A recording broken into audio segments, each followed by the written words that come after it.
Jadi nanti yang mengisi materi ada 3 orang, saya, Bu Sartina, nanti kebutuhan dasar manusia dan keyakinan kelas atau sekolah. Kemudian yang ketiga nanti Pak Imam posisi kontrol dan segitiga restitusi.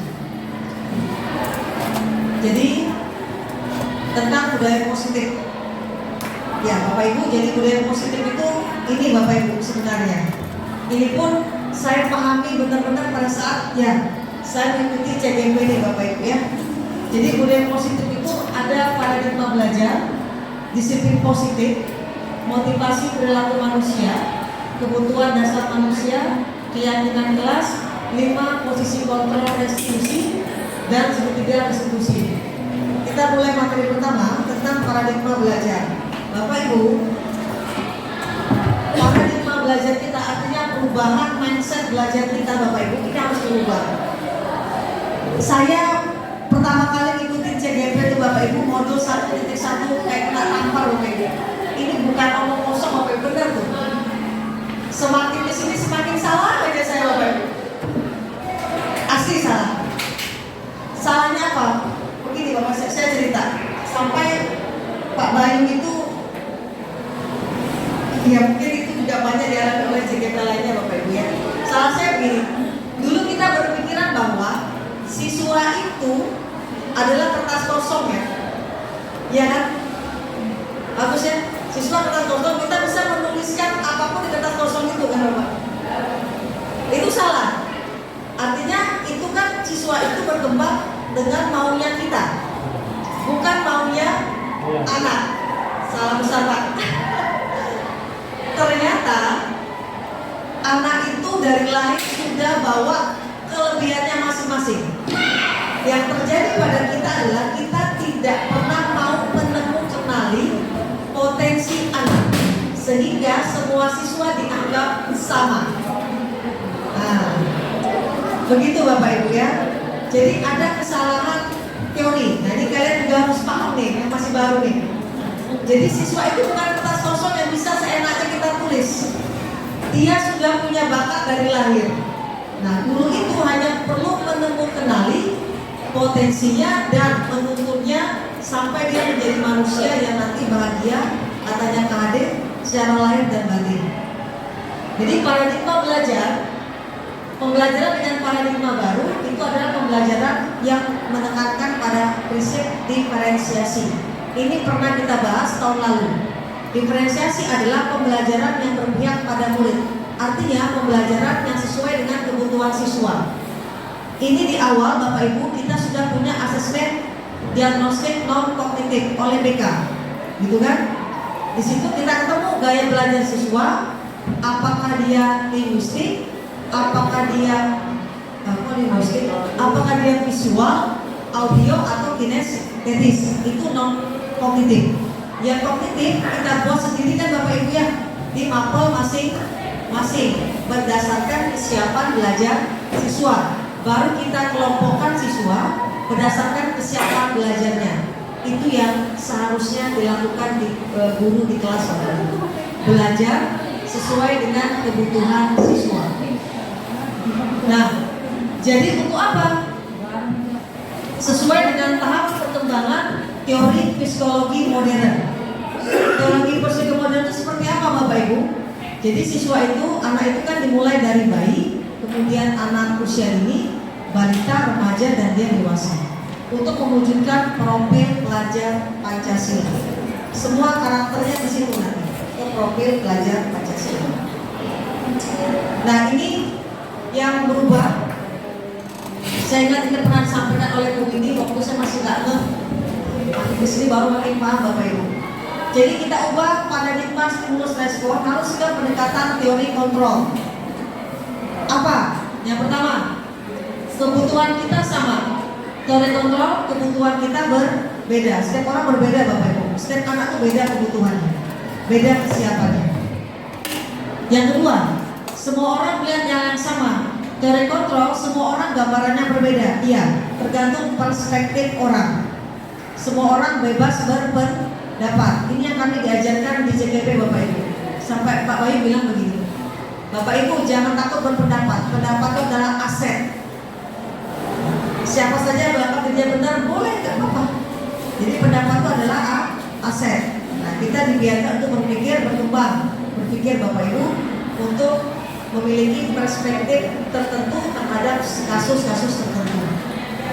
Yang ketiga, kita mencoba mengubah orang agar pandangan sama dengan kita. Pada saat kunjungan gagal. Nah, biasanya kita ujung-ujung dulu, nggak benar juga tuh. Kita di sini kolaborasi dan konsensus menciptakan pilihan-pilihan baru. Perlunya kolaborasi, perlunya kesepakatan. Dan yang terakhir, stimulus respon, model berpikirnya menang kalah. Oh, saya uang ini, pendapat saya diterima.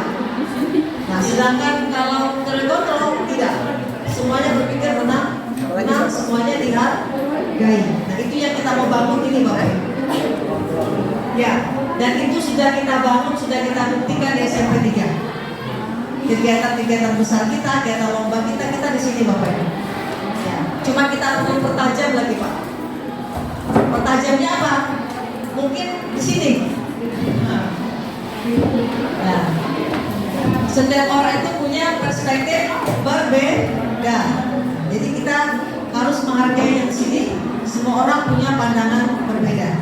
Jadi Bapak Ibu, ini bisa kita terapkan di kelas pada saat kita mengajar. Bapak Ibu, setiap anak itu punya adalah pribadi yang unik. Ya Bapak Ibu ya. Nah, saya juga dulu mengajar di IPA tuh harus wajib IPA 100. Padahal nggak semua BOASI anak-anak itu bisa di IPA. Kan kasihan, dipaksakan. Padahal dia bahasa Indonesianya hebat. Nah, kita hormati itu, kita hargai dia. Nah, sama juga kemarin itu sampai saya juga pernah minta siswa menghafal sampai mati-matian rumus itu. Nah, ternyata dia tidak bisa. Oh, ternyata dia hebatnya di PJOK. Saya dihargai di PJOK-nya. Nah, kita hanya perlu menumbuhkan apa yang jadi potensinya, itu yang kita post, kita dorong. Kemudian, nah, yang kedua disiplin positif. Nah, Bapak Ibu sekarang saya tanya, Bu Dwi, apa itu disiplin? Pas lagi makan. Pendapat tidak salah. Pendapat tidak salah. Pendapat itu aset. Aset daripada aset. Disiplin itu mengikuti semua aturan yang ada di sekolah, apapun itu, jadi harus diikuti ya. Makasih Pak Agus, disiplin. Pendapat adalah aset. Disiplin itu kesadaran. Itu tanpa ada paksaan. Selesai. Ya, makasih, bagus sekali, luar biasa nih. Pertama dulu Pak Ibu. Yang satu menjelaskan disiplin secara harfiah, ya, mengikuti aturan. Yang satunya sudah mengatakan disiplin positif, kesadaran diri Bapak Ibu. Kesadaran diri. Sekarang saya tanya, Bapak Ibu kalau apa itu ya, naik motor pakai helm kan? Untuk apa? Keselamatan. Sadar diri kan Bapak Ibu ya, untuk keselamatan, bukan karena takut ditilang polisi bukan tanda, tapi sadar untuk keselamatan. Itulah disiplin positif yang kita mau bangun sama anak-anak kita Bapak Ibu. Mereka sadar tentang dirinya, bahwa itu penting untuk dirinya. Disampaikan oleh Pak Agus, simple tapi kena. Sadar diri, sadarkan diri. Nah, itulah namanya disiplin positif. Jadi tujuannya menumbuhkan kesadaran dan memberdayakan murid tanpa, garis bawahi Bapak Ibu, tanpa imbalan, penghargaan, ancaman ataupun hukuman. Nanti kita bahas ini. Nah, ya. Untuk kita mendidik, sebanyak mendidik, tujuan kita adalah menciptakan anak-anak yang memiliki disiplin diri. Nih, supaya mereka berperilaku mengacu pada nilai-nilai kebajikan universal, sehingga dia mengalami perubahan perilaku yang lebih baik. Jadi ini yang kita mau bangun. Sulit nih Bapak Ibu ya, tapi kalau kita lakukan secara bersama-sama, ya pasti bisa. Jangan pernah kita mengatakan tidak mungkin dan segala macam. Untuk kita bisa buktikan sudah Bapak Ibu, selama kita serius, semua yang bicara bersama-sama pasti bisa. Yang penting adalah pembiasaan. Lanjut Bapak Ibu, apakah hubungan disiplin positif dengan perasaan pelajaran pada pihak para murid? Ada. Kalau sudah sekolah itu sudah menerapkan disiplin positif, pasti siswanya ini Bapak Ibu sudah dengan Permendikbud 6 karakter profil pelajar Pancasila. 1, apa bukan tuh? Profil pelajar Pancasila, baik Mas. 1. Apa? Beriman dan bertakwa dan beralat mulia. 2. Berperintis. 3.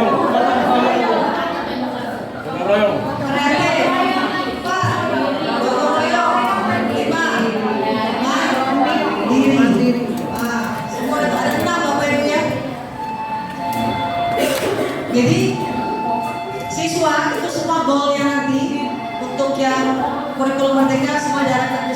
Jadi disiplin positif ini kayaknya memang pilar apa ya? Kalau bangunan itu fondasi utama, ya kan? Fondasi untuk menuju siswa yang profil pelajar Pancasila sehingga sekolahnya pasti aman, nyaman dan menyenangkan. Ditambah sehat. Nah, ini nilai-nilai kebajikan yang akan kita capai pada individu. Bapak Ibu, banyak organisasinya, ada 6. Kami hanya tampilkan 3 saja. Yang pertama, profil pelajar Pancasila, ini untuk poinnya ada 6 Bapak Ibu ya. Kemudian IBO, Primary Years Program, toleransi, rasa hormat, integritas, mandiri, menghargai, antusias, empati, keinginan, kreativitas, kerjasama, percaya diri dan komitmen. Kemudian life skill berarti keterampilan di hidup. Apa individunya dapat dipercaya? Lurus hati. Lurus hati itu maksudnya apa Bapak Ibu? Jujur kali ya. Jujur. Pendengarnya aktif, tidak merendahkan orang. Ini kita mau bangun nih. Bukan cuma siswa, kita pun juga harus seperti ini. Tidak boleh merendahkan orang dan memberikan terbaik pada diri. Jadi kalau kita bekerja, bekerjalah dengan mode terbaik. Seperti itu Bapak Ibu. Jadi ini adalah nilai-nilai kebajikan yang menjadi tujuan dari setiap individu setelah kita tadi menerapkan disiplin positif. Lanjut Bapak Ibu, sekarang motivasi perilaku manusia. Nah, tadi disampaikan Pak Agus disiplin positif. Jadi motivasi perilaku manusia itu Bapak Ibu ada 3. Jadi manusia itu berperilaku ada 3. 1, untuk menghindari ketidaknyamanan atau hukuman. Biasanya ini kan siswa ini atau kita pakai helm karena takut dirazia. Itu berarti motivasi dari dalam bukan dari dalam, dari luar, ekstrinsi namanya. Kemudian yang kedua, untuk mendapatkan imbal atau penghargaan dari orang lain, untuk dilihat Bapak Ibu.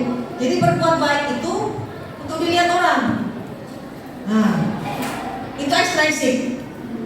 Yang ketiga, motivasi dari dalam. Ini yang mau dibangun. Apa? Untuk menjadi orang yang kita inginkan, untuk menghargai diri kita sendiri dengan nilai-nilai yang kita percaya. Tadi contohnya, kita pakai helm itu bukan untuk mentaati lalu lintas, tapi untuk keselamatan diri kita sendiri, kita sadar. Itu namanya motivasi intrinsik Bapak Ibu. Motivasi yang dibangun oleh dari dalam diri sendiri. Jadi segala sesuatunya kalau kita berperilaku, berbuat apapun, diharapkan arahnya ke sini Bapak Ibu ya. Bukan karena takut hukuman atau ingin mendapat suatu penghargaan dari orang lain. Ya, karena kalau kita nomor 2 akan capek sendiri Bapak Ibu.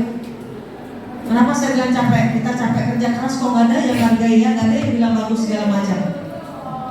Tapi kalau kita bekerja dengan ikhlas, tadi karena ada kepuasan tadi dengan diri sendiri, kan saya karena inginnya seperti ini. Sehingga apa? Pencapaian itu akan terus berlanjut, tidak stagnan, tidak ada batasannya. Lanjut. Nah, sekarang pertanyaannya begini Bapak Ibu, saya minta dijawab ya. Silakan dibaca pertanyaannya. Nanti kami minta berapa orang untuk menjawab.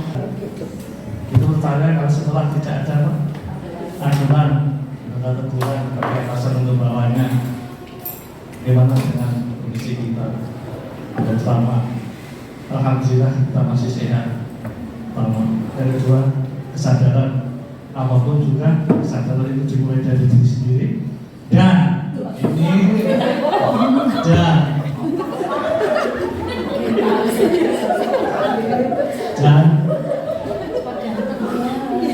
ini pribadi saya, oke, awal dari saya. Kalau kita masuk ke suatu ranah, itu memang tujuan kita untuk mengabdi, ya, itu bukan suatu beban, tapi memang suatu kewajiban. Jadi ya kembali pada tadi disiplin musik, disiplin lagi kebiasaan itu aja. Makasih, bagus. Biasa. Mantap jadi panutan. Ada lagi? Ya. Terima kasih. Iya. Mungkin kita balik ya dengan kondisi kalau kita di rumah. Jadi kalau di rumah tidak ada aturan, ya bagaimana kondisi keluarga kita. Jadi anggaplah sekolah itu rumah besar. Kalau di rumah kecil aja kita tidak ada aturan, bagaimana dengan kondisi di sekolah? Itu saja.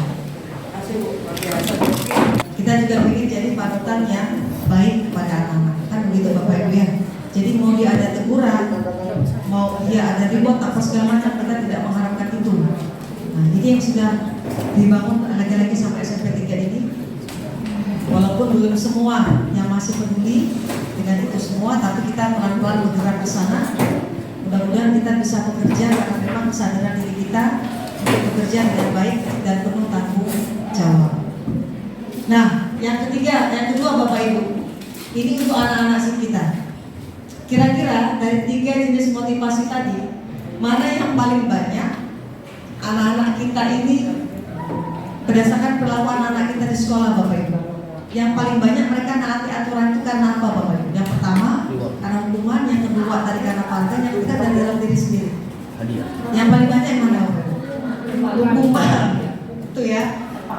Terpaksa, berarti belum sadar dengan dirinya sendiri. Nah, ini pelan-pelan kita ubah Bapak Ibu. Kenapa? Karena kita sudah tidak, tertib kita udah nggak pakai poin kan? Kita semua pakai disiplin positif. Nah, nanti kita tawarkan ya Bapak Ibu, mungkin nanti ketika siswa kita melakukan kesalahan, nanti kita penerapannya pada segitiga institusi. Pak Imam nanti jelaskan. Atau nanti kita bisa buat kesepakatan ini. Ketika siswa misalnya, saya contoh membuang sampah sembarangan ketemu, tadi saya bilang ditegur 3 kali nggak mempan, misalnya kita buat kesepakatan, siswa disuruh membawa bunga, gitu kan? Kan itu bukan hukuman ya, tapi namanya konsekuensi. Ya. Nanti kita bahas apa beda hukuman, konsekuensi dan restitusi. Ya, jadi Bapak Ibu murid-murid kita di sekolah ini masih berapa Pak? Kalau saya buat persentase berapa? 75% ya karena hukuman, atau 90%? Iya, itu pelan-pelan kita ubah Bapak Ibu ya. Bagaimana karakternya saya bilang, kerja kita guru-guru itu luar biasa, ubah mentalnya dulu gitu. Nah, supaya dia sadar bahwa apa yang dilakukan itu salah dan dia bertanggung jawab dengan apa yang sudah dilakukannya. Baik Bapak Ibu lanjut. Nah, jadi ini perbedaan antara hukuman, konsekuensi dan restitusi. Ya. Perlu saya bacakan Bapak Ibu ya. Kalau hukuman tidak terencana, biasanya spontan Bapak Ibu ya. Terlambat lari ke lapangan, terlambat dimarahin, gitu ya. Kemudian konsekuensi terencana atau disepakati sesuai aturan. Restitusi ada prosesnya, nanti ada tahapannya, nanti disampaikan oleh Pak Imam. Hukuman, murid tidak dilibatkan, tidak tahu apa yang terjadi. Ini biasa saya lakukan juga, bersifat satu arah dan biasanya berupa hukuman fisik. Tadi kita cubit itu hukuman Bapak Ibu ya, atau suruh lari lapangan itu hukuman. Konsekuensi, murid tetap dibuat tidak nyaman. Kemudian sikap guru selalu memotor murid. Seperti tadi, kita suruh bawa anak-anak bunga. Kalau anak-anak tidak nyaman, itu masuk konsekuensi. Tapi nanti kita bahas di segitiga diskusi, Bapak Ibu ya. Iya, Kak. Jadi ada konsekuensinya. Ada konsekuensi ketika siswa tidak mengikuti aturan. Restitusi. Nah, ini prosesnya menciptakan kondisi bagi siswa untuk memperbaiki kesalahannya. Ada proses kolaborasi, berarti ada proses diskusi. Siswa ini paham dia melakukan kesalahan, kemudian kita tawarkan apa yang dilakukan untuk memperbaiki kesalahannya. Itu yang dimaksud dengan kolaborasi, Bapak Ibu. Sehingga restitusi itu termasuk teori kontrol. Ini kita mau bahas. Sedangkan konsekuensi itu stimulus respon. Kalau hukuman mode paksaan. Mungkin di SMP 3 kita sudah mulai meninggalkan ini, Bapak Ibu ya. Kebanyakan guru-guru tuh di sini sudah. Tapi pelan-pelan kita mau arah ke teori kontrol ini, restitusi. Saya pernah tanya sama Pak Bayu. Pak Bayu, kira-kira ada tidak batasan untuk melaksanakan segitiga restitusi itu? Kalau masalahnya ribet, betul, pokoknya masalahnya complicated. Katanya Pak Bayu, tidak ada, Bu. Tidak ada batasan untuk melaksanakan segitiga restitusi itu. Nah, selama itu dilaksanakan secara baik oleh guru semuanya, pasti teori kontrol itu akan terlaksana dengan baik. Begitu, Bapak Ibu. Nah, sekarang saya tanya Bapak Ibu, ini ada berapa kasus kita bedakan antara hukuman sama konsekuensi? 1. Mengganti penghapus teman yang dihilangkan, hukuman atau konsekuensi, Bapak Ibu? Konsekuensi. 2. Berdiri di tengah lapangan upacara karena datang terlambat. Kita nggak pernah sudah di Bapak Ibu ya? Terus sebenarnya masih. Saya pikir tidak pernah sudah ini ya. Kalau terlambat berdiri di lapangan bendera itu tidak pernah ya. Dia berdiri sendiri, Bapak. Kalau berdiri sendiri sama-sama berdirinya, cuma kan dipisahkan terlambat. Itu ya memang seharusnya gitu ya. Kalau nggak pakai kopi itu disuruh ke depan apa namanya? Itu berarti masih hukuman ya. Hukuman itu bukan kita pelan-pelan bergeser rumah ya. Baik. Yang ketiga, merapikan sapu dan alat pel yang jatuh karena tersenggol saat belajar istirahat. Konsekuensi. Yang keempat, mencatat 200 kalimat hukuman, tinggalkan. Yang kelima, membersihkan WC sekolah karena tidak membuat tugas. Hukumannya tidak pernah Bapak Ibu ya. Ya, tidak pernah Bapak Ibu ya. Ya. Jadi begini Bapak Ibu ya. Jadi kita pelan-pelan mengubah dari stimulus respon ke teori kontrol supaya nanti punya kesadaran diri. Ya, nah ini Bapak Ibu, bentuk reward. Ternyata memberikan penghargaan yang positif tidak selalunya juga benar Bapak Ibu ya, atau baik. Nah, bentuk reward itu ada pujian, ini biasa di kelas kan. Kamu pintar, kamu baik, bagus sekali. Nah, itu. Yang kedua, penghormatan, memberikan pengumuman tentang prestasi. Biasanya gini. Nah, ini biasa kita kan Pak ya, anak-anak berprestasi kita panggil kan ke depan, gitu kan, kita kasih dia penghargaan.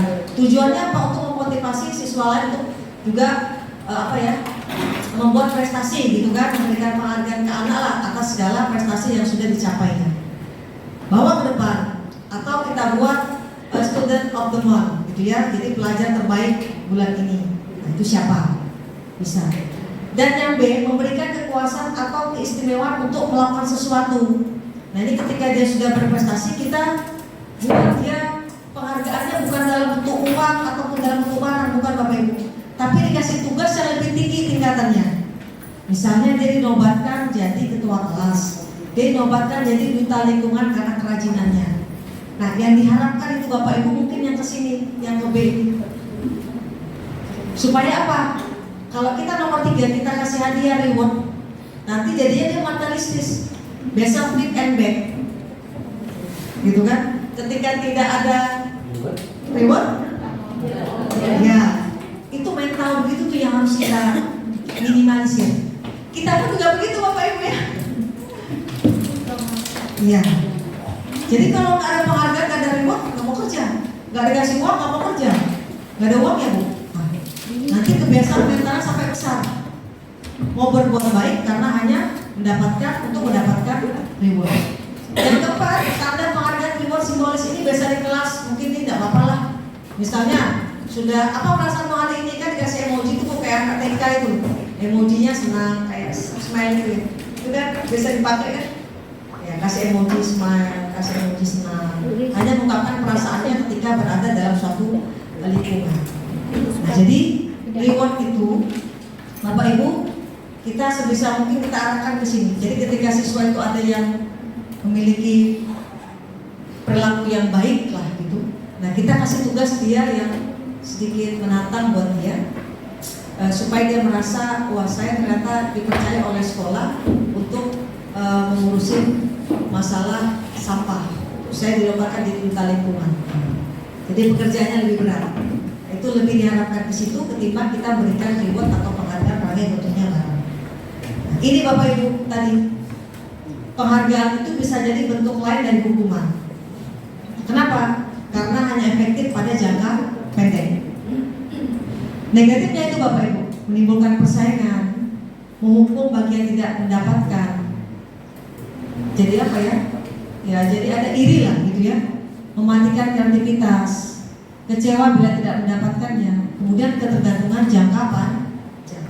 Jadi dia hanya mau berbuat baik ketika ada sesuatu yang dia dapatkan. Nah ini yang perlu pelan-pelan kita ubah mindset ini. Ya. Baik Bapak Ibu, demikian untuk dari saya. Sampai sini ada pertanyaan Bapak Ibu, kita diskusi saja. Tadi kita bilang pelan-pelan kita ubah paradigma SMP 3. Saya pikir seluruh guru SMP 3 ini luar biasa semuanya. Kita tingkatkan lagi menahan diri kita, menganggap bahwa semua orang punya pendapat masing-masing. Kita bekerja dengan mode terbaik karena memang tadi kesadaran diri kita ingin bekerja sesuai dengan mode terbaik. Ada yang mau disampaikan Bapak Ibu? Cukup? Baik, terima kasih. Selanjutnya kita masuk ke keyakinan kelas dan kebutuhan dasar manusia. Ini penting sekali Bapak Ibu, karena ternyata orang itu kalau melakukan kesalahan ketika kebutuhannya tidak terpenuhi, nah nanti dibawakan oleh Bu Sardi. Silakan Bu Sardi.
dasar manusia. manusia. Ini penting sekali Bapak Ibu.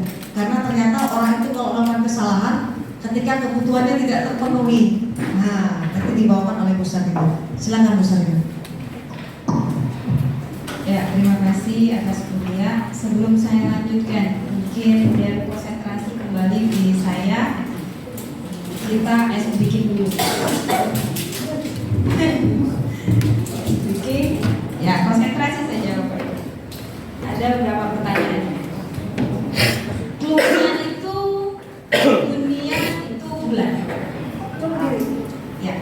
Ya, clue-nya itu dunia itu bulan. Ya, itu bulan ya Bapak Ibu ya. Cakep. Udah pantun. Oke. Kalau 1 itu 0. Kalau 10 itu 1. Udah mulai ada bintang udah mulai. Tadi di TikTok. Kalau 19 itu 1. Kalau 189 ya 108 Terus ada yang nonton TikToknya nih. Ya, saya suka dengan TikTok itu ya. Jadi kelas juga anak-anak yang bulat. Jadi Dicari yang mana? yang bulat. Kalau 100 artinya Delapan. Delapan kelihatannya ada 2 ya. Oke, saya sudah lanjutkan ya Pak Bibi ya. Sudah bisa semuanya. Cakep. Ya. Ya. Terima kasih. Saya ke ya sudah ya Bapak Ibu bisa ya. Ya. Saya kembali sini adalah keyakinan kelas. Ya. Jadi pertanyaannya mengapa keyakinan kelas? Kenapa bukan tidak peraturan saja langsung? Ya. Saya kenapa sih kok sibuk harus buat keyakinan kelas gitu ya, langsung peraturan aja gitu. Kelas ini, ruangan ini langsung keyakinan langsung peraturannya tek selesai gitu ya. Ternyata jadi kembali lagi ini pertanyaan dari saya, mungkin disinggung sudah Bu Lia tadi, mengapa kita memiliki peraturan tentang penggunaan helm pada saat mengendarai kendaraan roda 2 atau bermotor? Ya, selain karena peraturan, mungkin kita lebih pada safety kita, keselamatan ya. Jadi kemungkinan jawaban kita adalah untuk keselamatan. Nah, kedua, mengapa kita memiliki peraturan tentang penggunaan masker dan cuci tangan pada saat COVID setiap saat? Nah, kemungkinan jawaban kita adalah untuk kesehatan dan keselamatan. Jadi artinya kita sudah tidak lagi berpikir tentang peraturannya, tapi nilai kebajikannya. Jadi kebajikan, nilai kebajikan universal ya. Mungkin harusnya ditelururi, harusnya nilai-nilai kebajikan tadi sudah disinggung. Nah, nilai keselamatan atau kesehatan atau di sini dua-duanya ya dari jawaban itu, bahwa itu adalah sebuah keyakinan yang kita miliki tentang peraturan itu. Nah, jadi nilai kebajikan di sini adalah nilai yang disepakati secara tersirat dan tersurat, lepas dari latar belakang suku, negara, bahasa maupun agama. Ya. Nah, nilai kebajikan di sini seperti keadilan, kehormatan, peduli, integritas, kejujuran, pelayanan, keamanan, kesabaran, tanggung jawab, mandiri, berprinsip, keselamatan, dan sadar dan lain. Masih banyak Bu, termasuk profil Pancasila kita termasuk nilai-nilai kebajikan. Ya, jadi banyak ada yang macam-macam lah ya. Itu juga contohnya. Nah, coba kita isi di sini Bapak Ibu ya, kita coba untuk jawab bersama ya. Dibantu Bu Lia ya, sama-sama. Jadi berdasarkan nilai kebajikan yang kita baca tadi, kita lihat ini silakan kita misalnya di dalam kelas kita kembalikan barang ke tempatnya. Nilai kebajikan apa yang kita masukkan? Tanggung jawab. Disiplin. Terus Tanggung jawab, boleh. Terus yang kedua, dilarang mengganggu orang lain. Masuk nilai kebajikan apa? Tenggang rasa. Tenggang rasa. saling menghormati. Iya. Saling menghargai ya, saling menghormati. Yang kedua, hadir di sekolah 15 menit sebelum pembelajaran dimulai. Disiplin. Apalagi Tanggung jawab. tanggung jawab. Komitmen terhadap aturannya. Ya. Peraturan. Ya. Kemudian dilarang melakukan kekerasan. Ya, keamanan. Ya, rasa aman enggak tuh kita. Ya. Kemudian saling menghormati. Yang berikutnya, dilarang menggunakan narkoba. Nilai kebajikannya apa? Kesehatan. Ya, kesehatan kan lebih kepada sehat. Ya. Kemudian bergantian atau menunggu giliran. Tertib. Ya,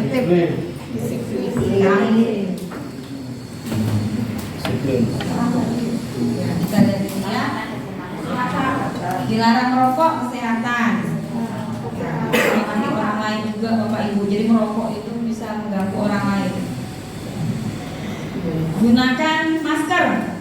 Lebih ke kesehatan. Keamanan. Kemudian ya berjalan di kelas atau koridor. Nilai apa? Kalau dia berjalan di atas atap, selamat. Koridor itu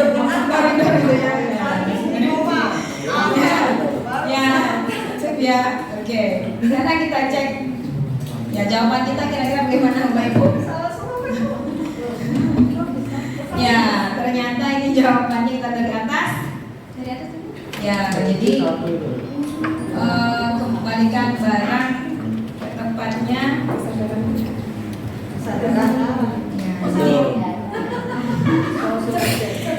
Ya, dia solusinya apa? Ya, ini solusinya.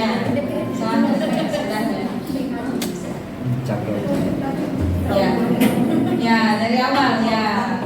Kembalikan barang ke tempatnya itu nilai kebajikannya nilai bertanggung jawab. Kemudian dilarang mengganggu orang lain, itu saling menghormati.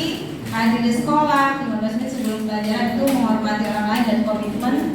Kemudian dilarang melakukan kekerasan, itu keamanan dan saling menghormati.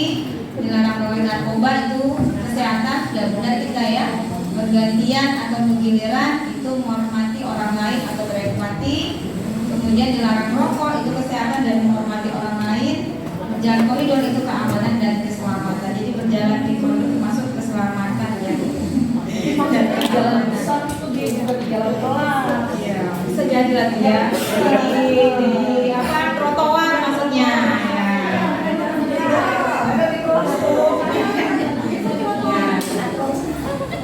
Maksudnya itu kan kalau jalan di pinggir kan, jalan di depan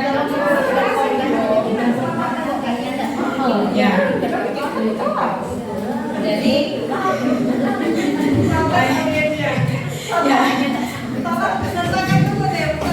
ya, jadi intinya ya kita mengajarkan anak-anak bahwa aturan itu lebih kepada nilai kebajikannya. Ya, kita kembali mungkin kelasnya dekat laut kali Bu. Belum tahu ya itu kelasnya yang dipringin kayak apa ya. Nanti jatuh di laut gitu kan. Nah, jadi kan kondisinya sekolahnya orang-orangnya tidak sekolah kita semua kan. Jadi kita sekolah kita safety. Ya. Safety ininya lah ya bagi sekolah. Oke, nah pembentukan atau keyakinan kelas.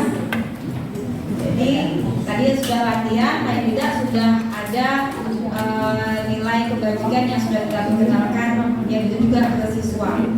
Jadi keyakinan kelas atau sekolah. Untuk kita keyakinan kelas aja dulu ya. Jadi keyakinan kelas bersifat lebih abstrak daripada peraturan yang lebih rinci dan konkret. Kemudian keyakinan kelas berupa pernyataan yang universal. Kemudian pernyataan keyakinan kelas senantiasa dibuat dalam bentuk kalimat-kalimat positif. Kemudian yang kelas hendaknya tidak terlalu banyak, jadi supaya diingat oleh warga kelas. Kemudian keyakinan kelas itu sebaiknya sesuatu yang dapat diterapkan di lingkungan kita, ya lebih Kemudian semua warga kelas hendaknya ikut berkontribusi dengan menyampaikan pendapat, ya, bersedia meninjau kembali keyakinan kelas dari waktu ke waktu. Jadi nggak harus permanen Bapak Ibu ya. Kemudian prosedurnya mungkin Bapak Ibu mungkin sudah ada yang saya lihat sudah ada beberapa kelas yang sudah membuat gitu ya Bapak Ibu. Jadi saya menyampaikan saja prosedurnya secara umum saja. Nah, kemudian yang pertama mempersilakan warga kelas atau murid-murid yang kelas untuk mencurahkan pendapat tentang peraturan yang disepakati di kelas atau di sekolah. Mencatat semua masukan-masukan para murid atau warga sekolah di papan tulis atau di kertas besar atau poster. Jadi di kelas. Nanti besok-besok boleh tuh nanti anggota OSIS boleh membuat peraturan kesepakatan kita juga bersama, nggak apa-apa. Nah, kemudian kalimat-kalimat yang negatif kita ubah menjadi positif. Contohnya, jangan berlari di kelas atau koridor, kita bisa lihat perjalanan di kelas atau koridor. Jadi dihindari Bapak Ibu. Ya, ditarik jalannya. Kemudian 4, tinjau kembali surat pendapatnya. Kemudian contoh tadi ya Bapak Ibu, misalnya banyak nih yang mengajukan masukan, saya berjalan di kelas, dengarkan guru, datang tepat waktu, itu jadikan satu, yaitu saling menghormati dengan nilai kebajikan, hormat, keyakinan nilai yang diberikan dalam daftar disepakati. Nah, kemudian 5, tinjau ulang keyakinan sekolah atau kelas secara bersama-sama. Jadi diminta untuk itu. Kemudian banyaknya tidak usah terlalu banyak, 3 sampai 7 saja cukup. Nah, kemudian setelah keyakinan kelas selesai dibuat, maka semua warga kelas dipersilakan menjawab ulang. Ya, jadi boleh dibaca ulang, mau nulis, kalau saya disuruh nulis ulang di bukunya. Jadi karena kan kita setiap beda. Nah, kemudian biasanya juga kalau berbeda kelas, berbeda juga usulan mereka. Nah, ini keyakinan kelas hanya bisa dilekatkan di dinding atau yang bisa dilihat oleh semua orang. Nah, ini contoh dari keyakinan kelas, hanya ada 3. Jadi cuma kalau kayak ini kadang anak-anak agak sulit menginginnya ya, tapi tidak apa-apa. Ya, dibiasakan saja. Nah, ini misalnya hormat, kami meyakini bahwa sangat penting untuk menghormati semua orang dan barang milik orang lain. Kemudian yang kedua, bekerja, kami meyakini bahwa sangat penting untuk mengerjakan segala pekerjaan atau mengikuti kegiatan yang telah ditugaskan. Kemudian diterima dan dimiliki, kami meyakini bahwa sangat penting untuk merasa diterima pada suatu kelompok dan saling peduli dengan orang lain. Ini hanya 3, nanti kita lihat pendalamannya Bapak Ibu. Jadi ada rinciannya ya. Nah, ini contoh kesepakatan kelas, tapi saya belum tempel Bapak Ibu. Baru buat aja sebagai tugas. Jadi kesepakatan, jadi boleh kayaknya antara kesepakatan kayak gini kurang sama ya.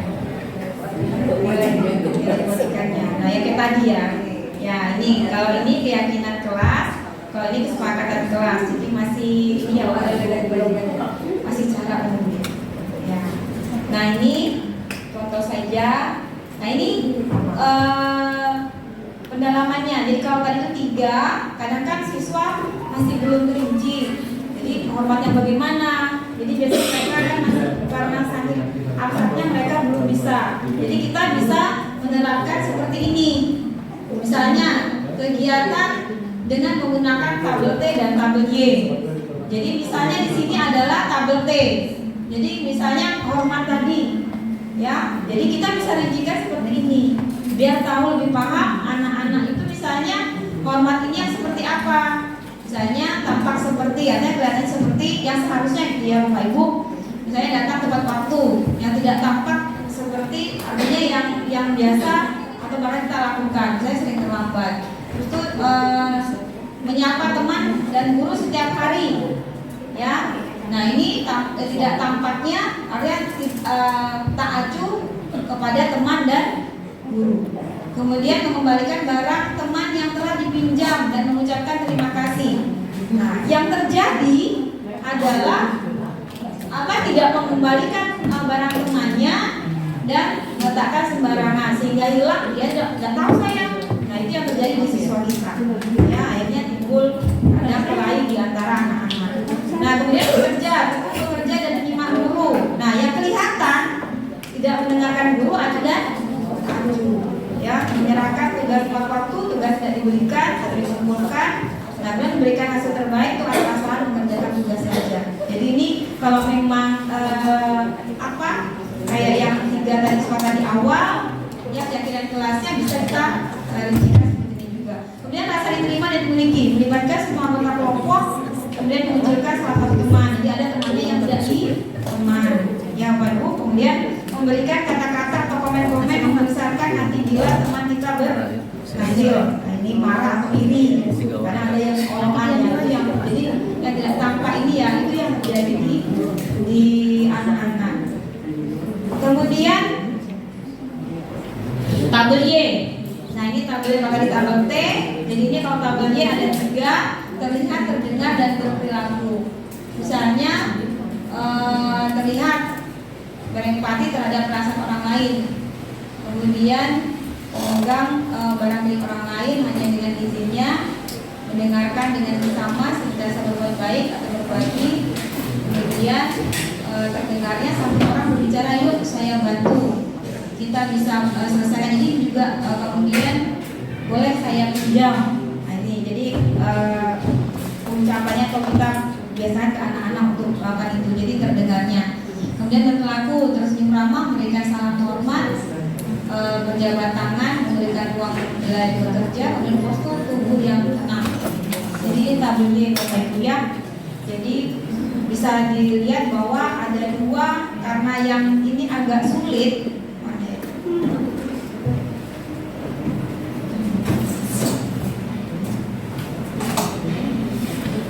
Ya, harusnya dia keyakinan kita ini nanti bisa supaya lebih rinci, kita bisa menggunakan tabel T dan tabel Y untuk memperinci apa kira-kira yang hormat itu yang bagaimana, yang bekerja yang bagaimana, yang rasa terima dimiliki ada yang bagaimana.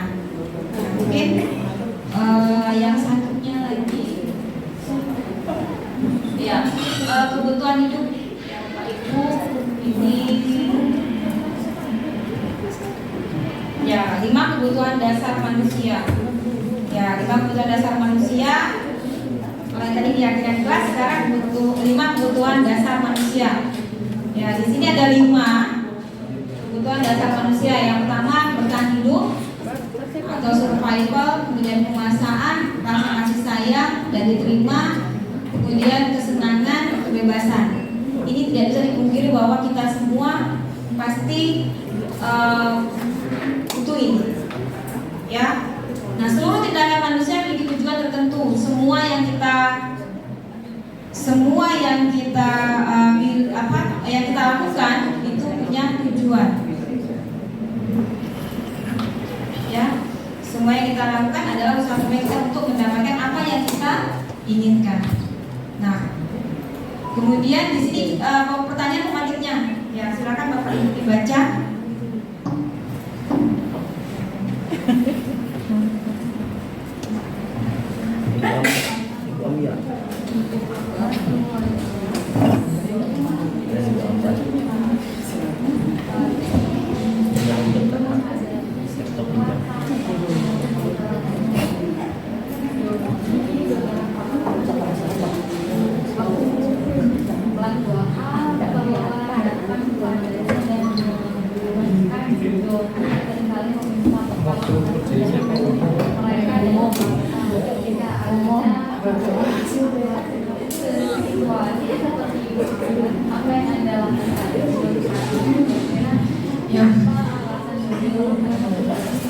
Ini mengambil bekal temannya.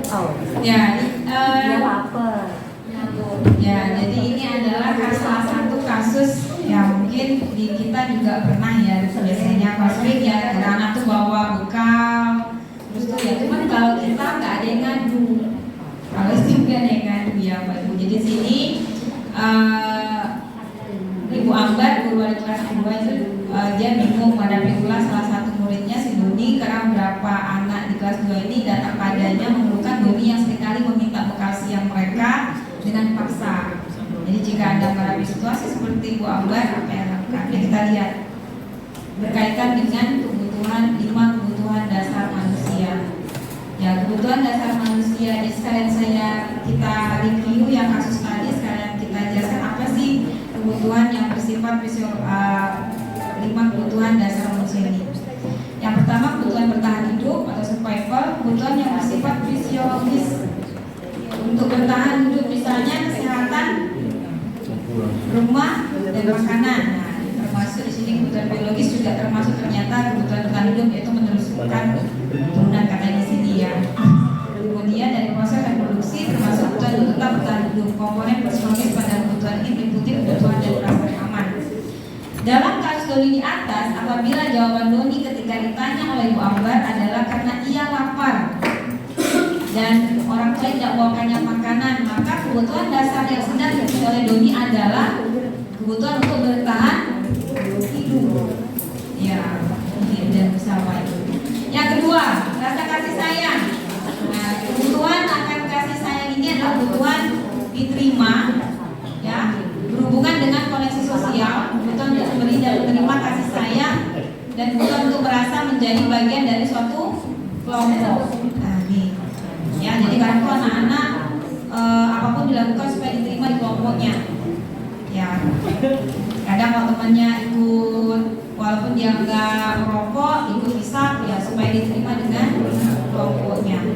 Dalam kasus di atas, apabila Doni menjawab bahwa alasannya mengambil bekal temannya karena dia merasa tersenang dengan temannya, jadi memperhatikannya. Jadi di sini tujuannya supaya nanti dia dipanggilan orang tua. Jadi panggilan orang tua, jadi memberitahu orang tuanya sehingga orang tuanya jadi memperhatikan dia, maka kebutuhan dasarnya sudah dipenuhi adalah kebutuhan kasih sayang dan rasa diterima. Jadi kayak cari perhatian, ya, karena dia nggak diperhatikan orang tuanya, sehingga dia melakukan sesuatu di sekolah. Kemudian kalau gurunya memanggil orang tuanya datang, ternyata itu adalah untuk memenuhi rasa kebutuhan untuk diterima, ya, atau kasih sayang orang tuanya. Ya, ada kode dari imam sudah. Oh iya. 3, penguasaan kebutuhan atau kepuasaan. Nah, ini kebutuhan di atas berhubungan dengan kepuasan mencapai suatu, menjadi kompeten, menjadi terampil, diakui atas prestasinya, didengarkan dan memiliki rasa harga diri. Dalam kasus di atas, Doni adalah merasa hebat karena temannya jadi takut, ya, jadi takut. Jadi dia merasa berkuasa atas temannya. Jadi kadang dianggap sebagai ya, kepala geng, ya.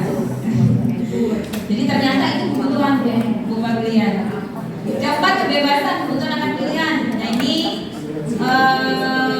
anak-anak untuk cenderung ya bebas menentukan pilihannya, tidak tahu dengan orang lain. Jadi contohnya ini, Doni merasa bosan dengan bekal yang diberikan ibunya. Jadi dia mau mencoba bekal temannya. Jadi dia berusaha. Jadi ini dianggap sebagai memenuhi kebutuhan kebebasan dalam memilih menunya. Jadi dia mau, tidak suka dengan bekal ibunya, dia mengambil yang temannya.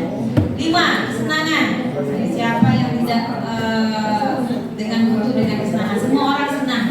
Yang butuh kesenangan. Kebutuhan untuk senang. Kebutuhan akan kesenangan adalah kebutuhan untuk mencari kesenangan, bermain dan tertawa. Jadi siapa yang tidak butuh dengan semua itu, pasti semua butuh. Di atas, kasus di atas bahwa Doni ternyata suka iseng. Jadi dia kadang itu iseng aja terhadap teman-temannya. Jadi mengambil bekal temannya, dia senang tanpa memperhatikan temannya yang susah, tapi dia senang melihat orang susah. Tapi itulah kebutuhan senangnya, itulah dia. Ya, Bapak Ibu, ya nih. Ya, selain kasus itu tadi ada kasus yang lain. Ya, di sini seorang anak kelas 3 SD begitu tiba di rumah setelah sekolah, dia menangis mengadu pada ibunya bahwa dia benci terhadap Ibu Rani, gurunya yang di sekolah. Nah, ya bila Anda di sini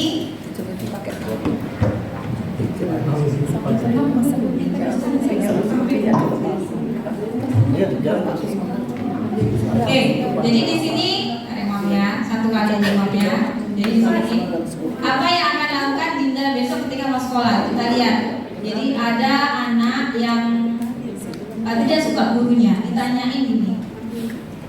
Jadi kalau jawaban Dinda, ibu guru bilang aku tidak boleh bersenandung atau bernyanyi sewaktu mengerjakan tugas. Katanya kelas harus tenang, tidak ada suara, kan nggak jadi seru jadinya. Ini merupakan memenuhi kebutuhan kesenangan. Kalau kita sebagai guru kira-kira bagaimana Pak? Membolehkan? Tidak boleh? Ya, akhirnya bilang duit fleksibel. Jadi boleh nanti ya ada waktunya. Pelajaran nanti kita kasih waktu di anak-anak ini untuk bernyanyi. Ya. Jadi jangan langsung dikat Bapak Ibu. Ternyata begitu ya, ajari dulu. Yang kedua, ibu guru tidak menyapa aku hari ini, padahal aku pakai jepit rambut baru. Ini untuk kebutuhan apa? Rasa kasih sayang dan rasa diterima. Intinya dia pakai barang baru, biasanya kan mau pamer. Ya, ternyata rasa pamer itu tujuannya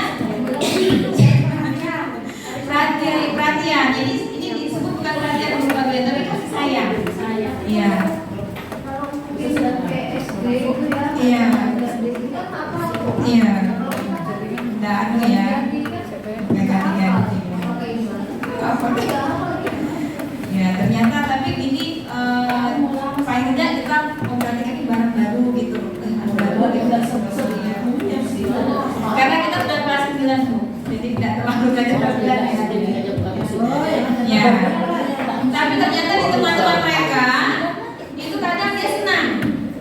Kamu baru-baru ya, ada yang baru ya, ada yang baru, apa-apa, yang kedua ya. Tapi di temannya itu biasa terjadi, ya. Makanya kadang anak-anak itu kalau sama orang dewasa jatuhnya sama lingkungannya. Kemudian yang keempat, aku bosan, masa belajarnya cuma gitu-gitu aja, itu aja terus. Ya kebutuhannya apa? Kebebasan. Anak-anak itu kadang mau bebas. Tapi bebasnya bukan yang ini ya. Ya, jadi kadang-kadang hilang. Makanya kadang kita perlu ini. Ya. Nah, terus aku sebar gambarku tidak rapi. Maka ibu guru tunjukin ke teman-teman depan kelas. Ini kebutuhan kekuasaan. Ya mungkin itu dari saya. Silakan Pak Imam posisi kontrol dengan segitiga restitusi.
Ini sudah tinggal berapa 15 menit.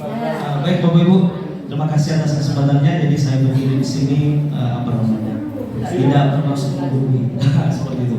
Jadi ini adalah tugas kami sebagai guru penggerak. Jadi mungkin secara empiris Bapak Ibu, senior-senior saya sudah melakukan terlebih dahulu. Di sini saya hanya berbagi berlandaskan atas teori. Karena saya lihat dasar materi dari guru penggerak ini adalah secara teoritis dan memang ilmu pengetahuan itu berubah Bapak Ibu. Kalau dalam filosofi Ki Hajar Dewantara ada kodrat zaman Bu ya, kemudian kodrat manusia. Jadi zaman dan manusia itu relevan Bapak Ibu. Jadi seiring perkembangannya zaman, kebutuhan manusia juga itu berubah, apalagi dalam dunia pendidikan. Seperti itu Bapak Ibu ya. Jadi saya tidak, sekali lagi saya disclaimer, saya tidak mungkin mengajari ikan berenang seperti itu. Baik Bapak Ibu, saya percepat. Tadi sudah dijelaskan Ibu Ria ya, masalah budaya positif. Masalah budaya positif, kemudian yang saya bahas di sini adalah tentang segitiga restitusi dan 5 fungsi kontrol guru, seperti itu. Bapak Ibu guru sudah kada tersenyum hari ini? Sudah? Belum? Karena Bapak Ibu secara secara penelitian, secara psikologi, kalau kita tersenyum katanya bisa memperbaharui ya, kondisi psikologi kita. Nah, seperti itu. Di-refresh, jadi kita bisa lebih semangat lagi Bapak Ibu ya. Jadi sebanyak-banyaknya kita tersenyum, seperti itu. Kemudian ini siapa sih yang nggak kenal Ki Hajar Dewantara? Ini adalah tokoh pelopor pendidikan kita ya. Beliau yang awalnya mendirikan taman baca di Yogyakarta, seperti itu. Dulu waktu zaman Belanda yang bisa bersekolah atau yang bisa menempuh pendidikan itu hanya orang-orang Belanda. Dengan gerakan beliau sehingga masyarakat Indonesia kemudian bisa bersekolah. Awalnya pendidikan itu hanya untuk masyarakat Indonesia yang ingin menjadi pegawai negeri. Tapi lambat laun, kemudian seiring berjalannya waktu, akhirnya pendidikan itu merata dan sampai kita rasakan sampai saat ini. Seperti itu Bapak Ibu. Lagi konsep pendidikan Ki Hajar Dewantara, jika kita hubungkan dengan budaya, tentu kita ingin mengharapkan lingkungan yang positif dan berpihak kepada murid. Jadi orientasinya kepada murid, bukan kepada guru tapi kepada murid. Nah ini Bapak Ibu, restitusi 5 posisi kontrol guru, kemudian ada namanya segitiga restitusi. Jadi menurut Dian Goser ya, lagi-lagi nih secara teoritis, karena memang di modul-modul guru penggerak seperti itu kita mempelajari beberapa modul. Di situ dikemukakan bahwa guru perlu meninjau kembali penerapan disiplin di dalam ruang kelas mereka selama ini, karena di luar sana setelah diteliti memang butuh yang namanya perubahan dalam rangka mendisiplinkan siswa, sehingga pemerintah kita kalau saya lihat landasan berpikirnya itu memang mengadopsi dari luar Bapak Ibu. Jadi memang mengadopsi dari luar yang sudah diteliti. Dan setelah diteliti memang ini relevan dengan kehidupan saat ini, seperti itu. Nah, posisi kontrol yang pertama tadi sudah dibahas sama Ibu yang dua, Ibu Sartina sama Ibu Ibu Ria.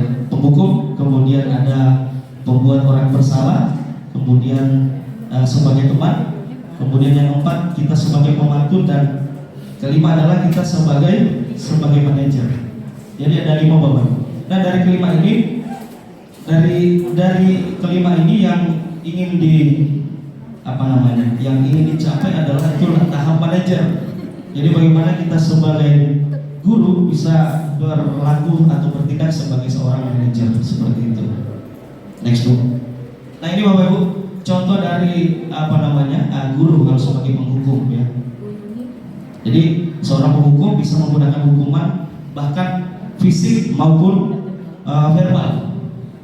Jadi hukuman itu tidak hanya fisik, tapi juga secara verbal juga bisa dengan kata-kata kasar yang tidak pantas seperti itu, mungkin Contohnya, patuhi aturan saya atau kita berkata awas. Kemudian kamu selalu saja salah. Dan ini juga saya juga sering lakukan. Lagi-lagi Bapak Ibu, kita bisa berbenah bagaimana kita bisa berubah menjadi lebih baik. Karena setiap hari kita mengajar memang untuk belajar seperti itu. Kemudian yang kedua poinnya adalah membuat merasa bersalah. Jadi membuat merasa bersalah ini pada posisi ini biasanya guru akan bersuara lebih lembut. Bersuara lebih lembut Bapak Ibu ya. Misalkan ibu sangat kecewa sekali dengan kamu. Berapa kali Bapak harus memberitahu kamu ya. Gimana coba kalau orang tua kamu berbuat seperti ini.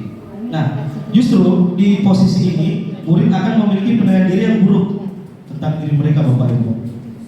Murid merasa tidak berharga dan dia seolah-olah tidak dianggap dan tidak dihargai.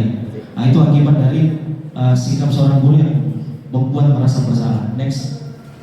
Kemudian ini menjadi teman. Saya rasa teman Bapak Ibu guru juga sudah melakukan ini. Menjadi teman berarti guru pada posisi ini tidak akan menyakiti murid. Ya sebagaimana layaknya kita berteman, bersahabat ya, tidak mungkin kita menyakiti atau melukai sahabat kita ya. Seperti itu. Sama dengan hubungan antara guru dengan murid Bapak Ibu. Seperti itu. Jadi kita mengontrol murid melalui hubungan secara persuasif. Posisi teman pada guru bisa negatif atau bisa positif. Cuman dampaknya adalah hal dari posisi teman ini, bila suatu saat guru tidak membantu siswa, maka siswa tersebut pasti akan merasa kecewa. Karena itu tadi Bapak Ibu, selama ini kita berteman dan dianggap dekat dengan murid. Ketika suatu waktu guru tidak membantu siswa tersebut, maka siswa tersebut akan merasa kecewa. Seperti itu ya Bapak Ibu. Next Ibu.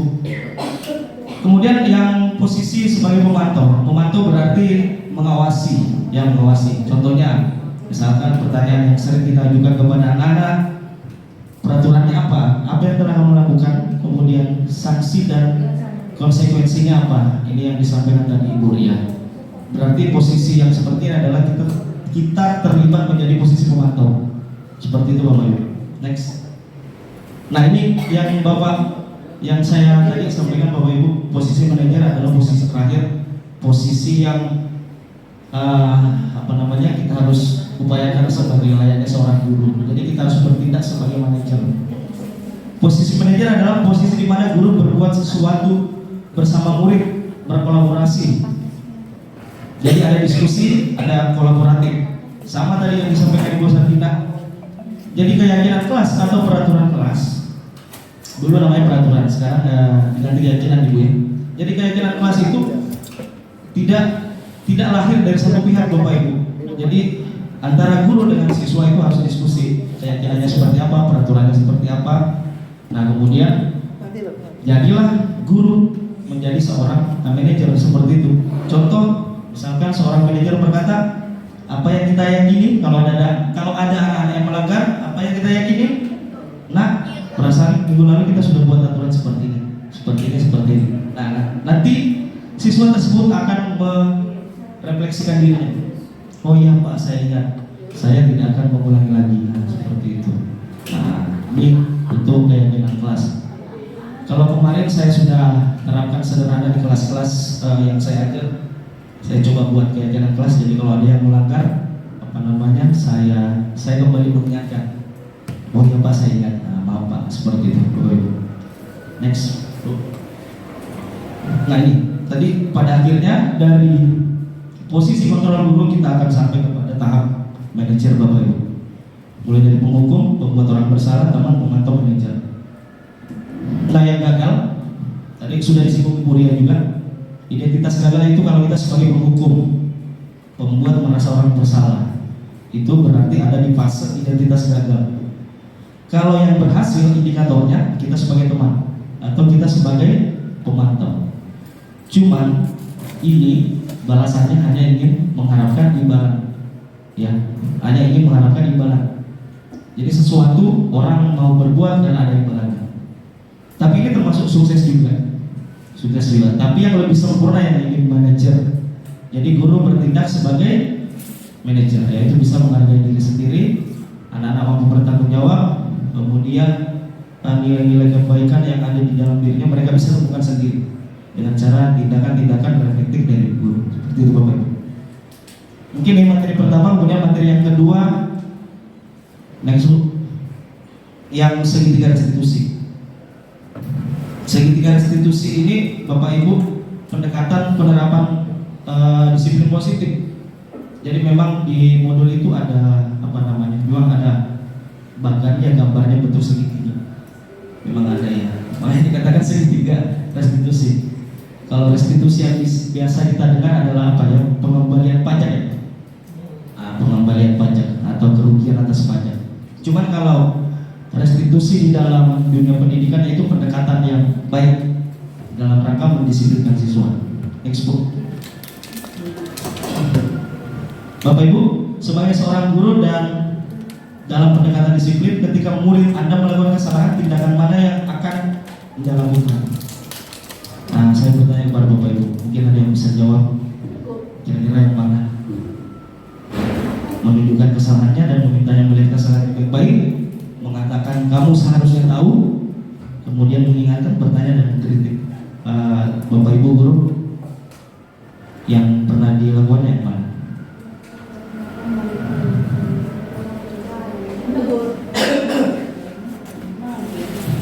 Ini dalam rangka mendisiplinkan siswa. Tuh yang keempat. Yang keempat. Yang keempat ya. Bertanya padanya kenapa kamu melakukan sesuatu yang seharusnya tidak kamu lakukan, seperti itu. Dan saya pun juga seperti itu. Lagi-lagi ini secara teori Bapak Ibu ya. Jadi apa namanya hanya sebagai referensi, tapi memang harapannya ya guru berubah secara perlahan-lahan seperti itu. Next Ibu, ternyata Bapak Ibu, kalau Anda melakukan tindakan tersebut tadi, mungkin Anda membuat murid itu merasa gagal seperti itu. Ternyata pertanyaan-pertanyaan yang dilontarkan tadi itu hanya membuat murid merasa apa namanya? Merasa gagal. Jadi selama ini kalau kita apa namanya? Menggunakan kalimat atau diksi seperti itu kepada siswa, ya mungkin di benaknya dia merasa bersalah, mungkin seperti itu. Tapi ya ada juga yang mungkin berubah seperti itu. Next.